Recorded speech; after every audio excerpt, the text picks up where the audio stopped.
Ayun, sa magandang hapon po sa inyong lahat mga kamotor, mga ka-Civic. At ang update po natin sa ating Civic ay marami po tayong pinagawa. So kung nakikita nyo po ngayon ay meron po tayong bagong compressor, kaka-install lang po. Subalit hindi po dyan tumigil ang problema dahil pagkatapos nating maglagay ng bagong compressor ay lumabas din yung mga leak sa mga hoses. At napagdesisyonan ko na papalitan ko na lahat ng components ng ating aircon. So ngayon, ito, nung maglalagay na sana kami ng Freon, ay nakita na may leak dito sa hose niya. Diyan sa low side. Yung sa mainit pala. Ano ba tawag dyan? Diyan sa hose na yan. Ayan. Kaya nakita ko na may leak. So, ang ginawa ko dyan is pinalitan ng hose. At saka pina-crimping natin po sa aircon, sa shop, sa aircon shop. So pagkatapos nun ay eto, nakita ko rin na parang bumubukol yung mga masilya. Dahil ang ginawa po ng dating may-ari nito ay minasilya pati itong daanan ng tubig. So nung nakikita nyo, ayan, grabe na po yung kalawang pala. Sa sobrang kapal ng masilya, ay nagulat po talaga ako na ganito na pala ang itsura ng bubong ko. Nagtataka ako kung bakit palaging bumubukol yung masilya, yun pala ay puro bulok na. So ngayon nga, nung wala akong magawa ay talagang napagdesisyonan ko na papalitan ko na tong buong bubong na ito. Ipapalatero natin sa ating mga kakilala, sa ating mga magagaling na latero boys na mga kaibigan ko rin, sila Paring Tope at si Paring Rendon. So sinimulan ko na para kapag gagawin nila ay hindi na ganun katagal, para mabilis lang. Sila na lang magwi-welding kasi hindi pa ako ganun kagaling sa pagwi-welding, kaya ipinauubaya ko na sa kanila yung gawain na yon. So ngayon ay ginamitan ko ng grinder since nakita ko yung technique kung paano nila gawin yung pagpapalit ng buong bubong ng Civic. Sa shoutout pala sa head turners. Sa kanila po ako nakakuha ng idea kung paano po ang palit ng buong bubong ng Civic. Kasi ang Civic ay ganito po talaga yung sakit niya. Bubong po talaga dahil sa silicone na ginamit nila. Masyadong maasid. Kaya nagkaganito po yung ating bubong. Kinalawang.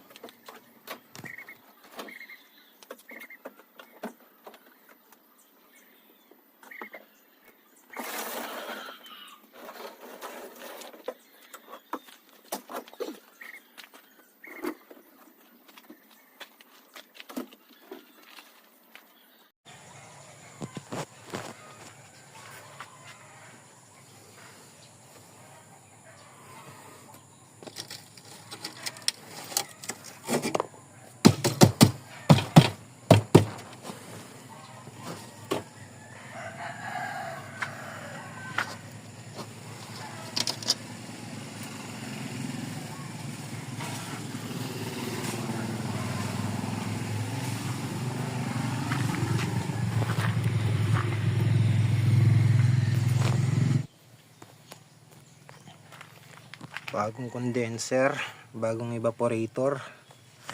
Tsaka nagpalit na rin pala tayo nitong hoses na to. Papunta dito sa ito. Bago rin po yung ating patawag dito, compressor. Ayan. Bago yan. Bago rin po yung hose na to. Palit lang yung o-rings yan. Tapos plano kong palitan din to ng mga hose na natitira.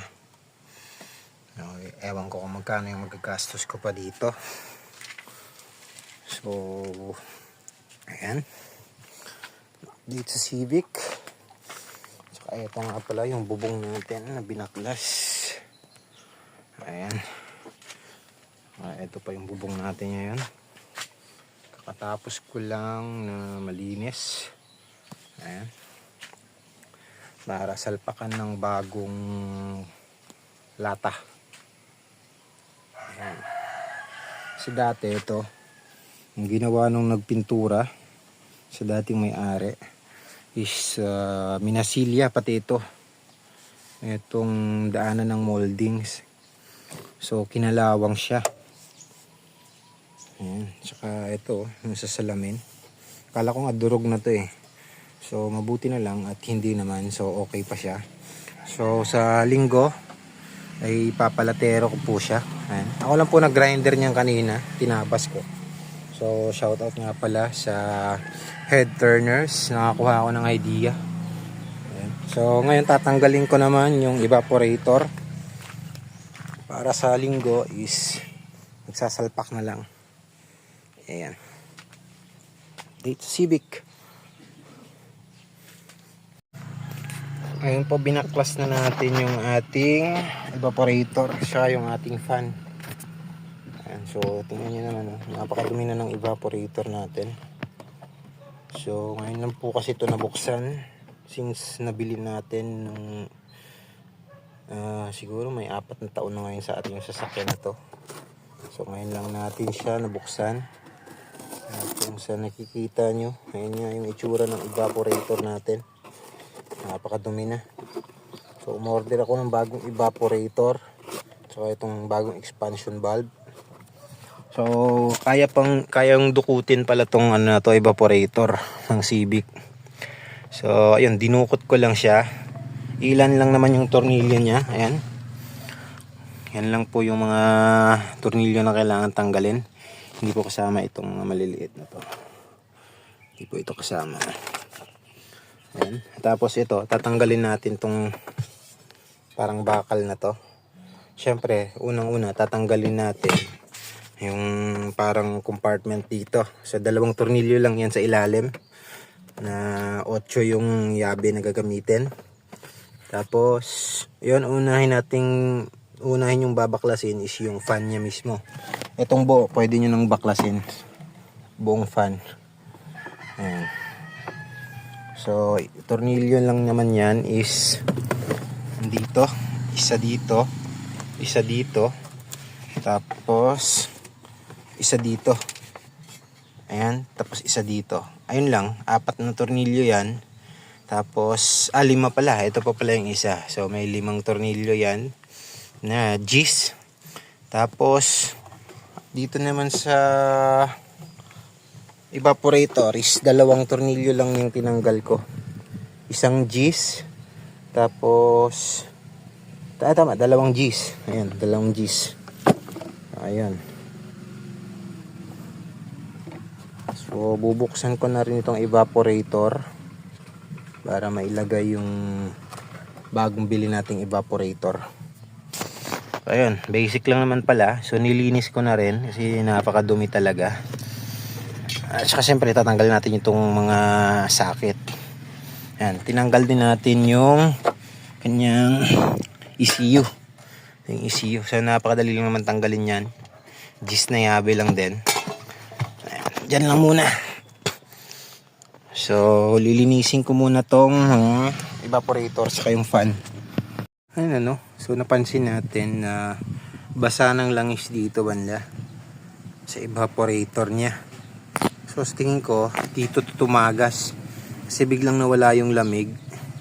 Ay nakakapalit lang natin ng compressor at since luma nga itong evaporator natin kapang barado. Ayan. Siguro bumara kaya kailangan natin palitan na. Ayun basa ng langis So indikasyon yan na dito nag-leak yung ating freon. So bubuksan natin to. Ito, dito tayo buksan natin tong box ng ating evaporator. So gagamit lang tayo ng screwdriver. Tsura niya matindi.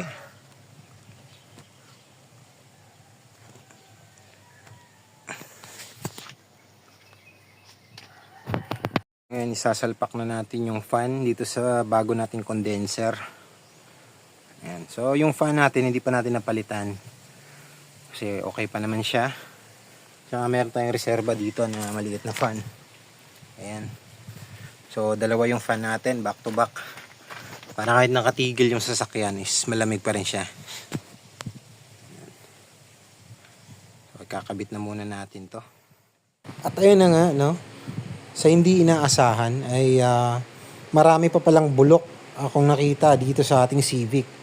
So yung akala ko na bubong lang yung problema na kailangang latiruhin ay kasama rin pala yung sa ilalim.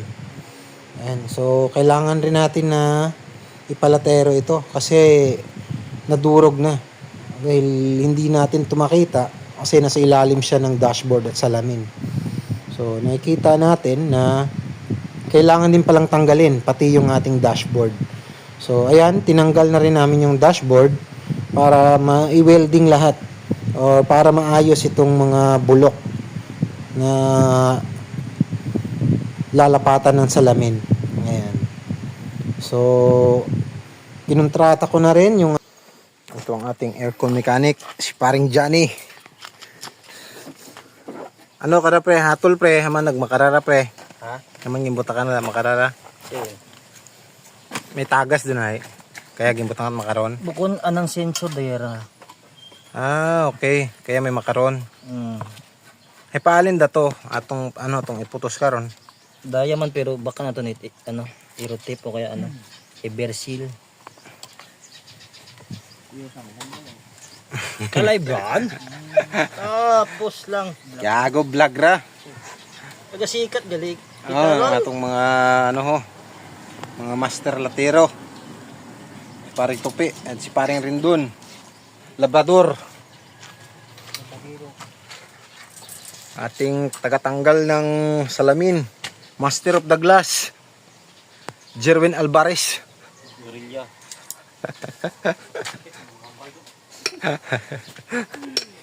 Barista. Baro.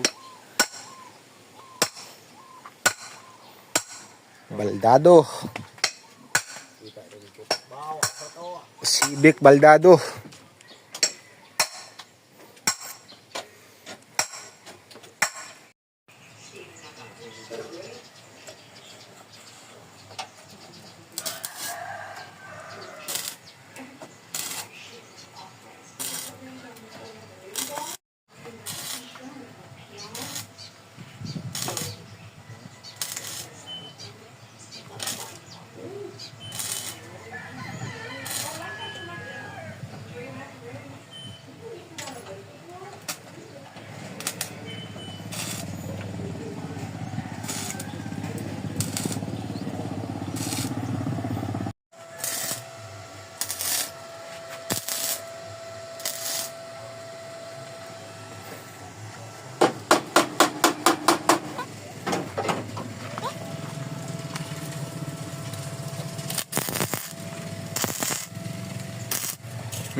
Charan! Ito na po.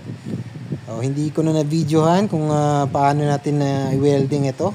Kasi tumutulong pa ako kay paring Rendon kaya hindi pa ako masyadong makapag-video.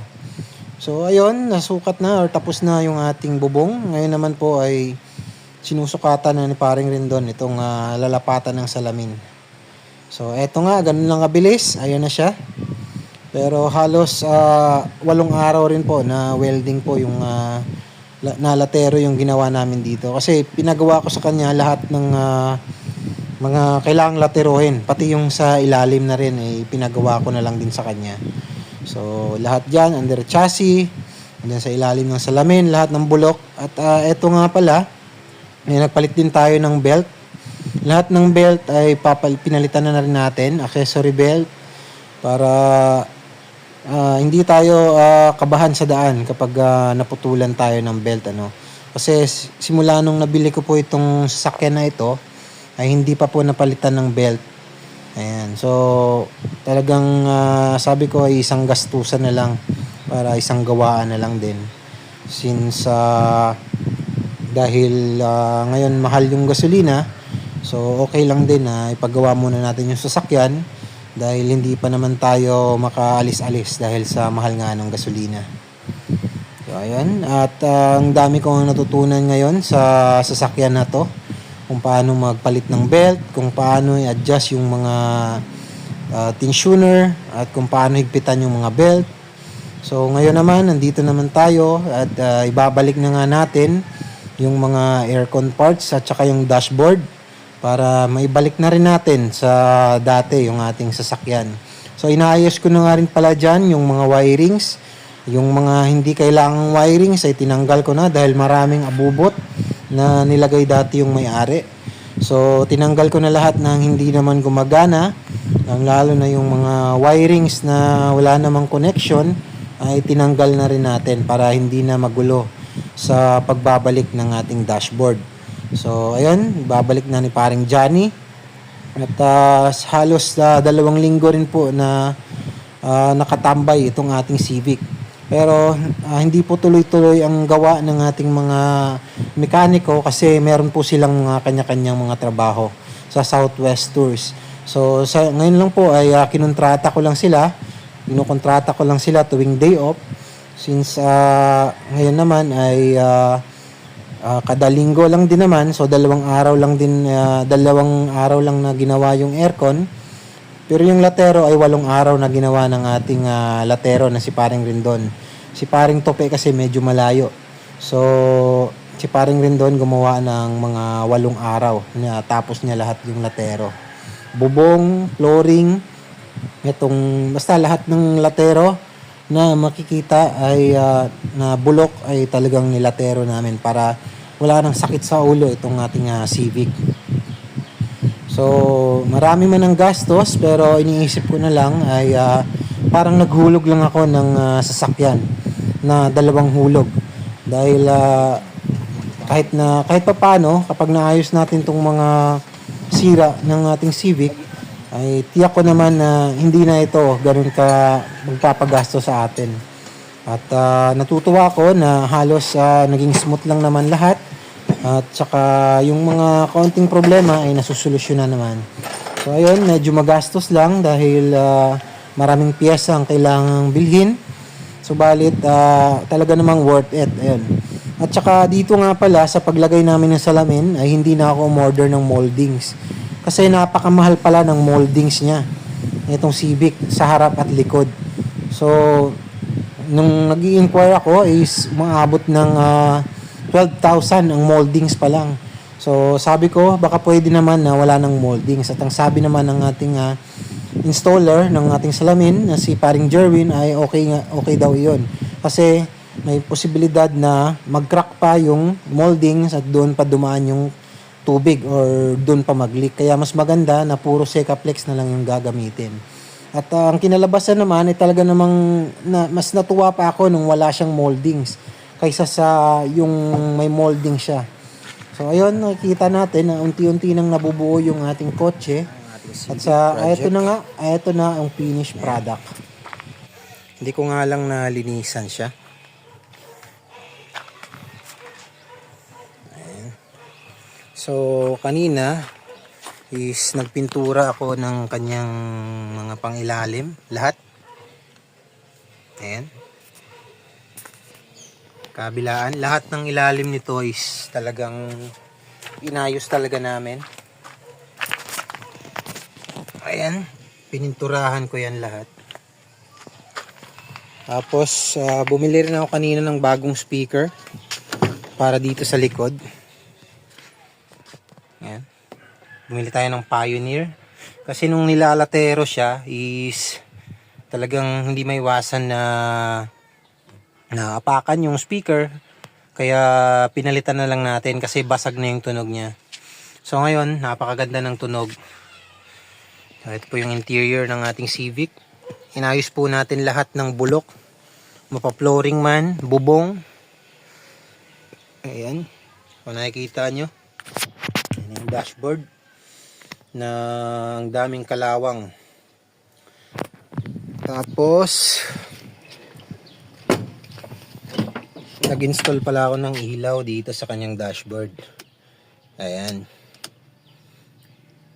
Naglagay ako ng LED.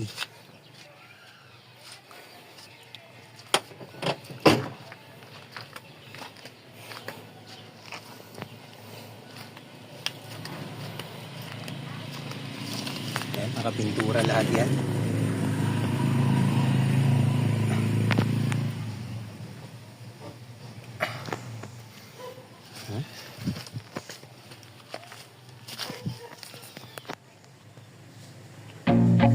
I feel nauseous, believe me. Never had a lot of shit come easy. Had to work hard, struggle just to be me. Had to rise up just so they could see me. Did what I had to do just to feed me. And what was left over I put towards my dreaming. But the only thing in life that has meaning are the things you gotta work for, believe me. Take into your hands a plan. Your own hands can land your own brand. And damn, I feel like no one takes accountability. They want the credibility, convincingly unwilling to put in the fucking hours it takes to get some power. Don't be fucking sour, take a cold shower. Scream until you're louder, work until you're prouder. And fuck all the doubters, they're just fucking downers.